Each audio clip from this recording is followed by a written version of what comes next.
Montana Pediatrics project was entitled Responding to the Need for Increased Healthcare Services for Children.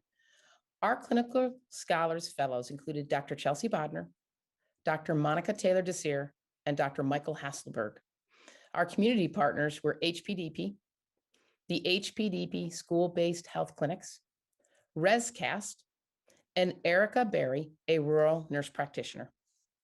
The goals of our project were to empower families who've been left behind in the leap to telemedicine and support communities with fewer providers and resources towards sustaining the rural workforce into the future by creating culturally appropriate and easy to understand training materials.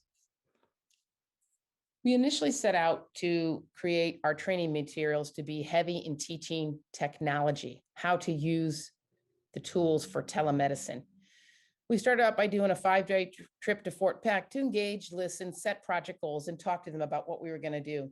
During that trip, we realized that teaching technology could not come first. We needed to first establish relationships, establish trust, explain who we are, what we do, and how technology could help. Following that trip, we reset our goal for the project, and we saw a direct increase in telemedicine visits by 115%. And that has continued month to month since that initial trip.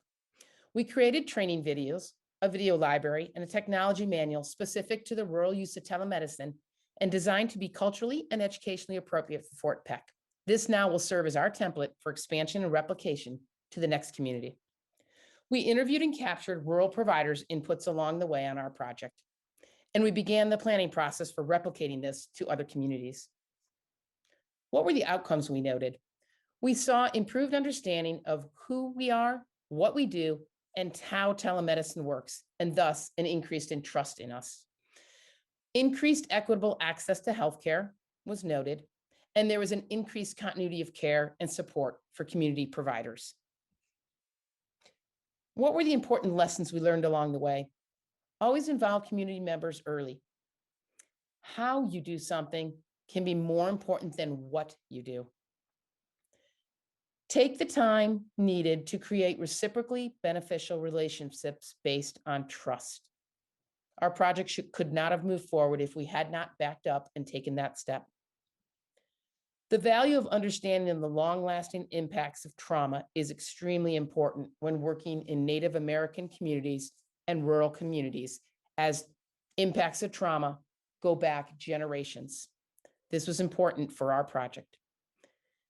We also learned that simplicity often leads to better outcomes. And lastly, when invited into a community, let the community lead the project to support a sustainable and replicable model. Thank you.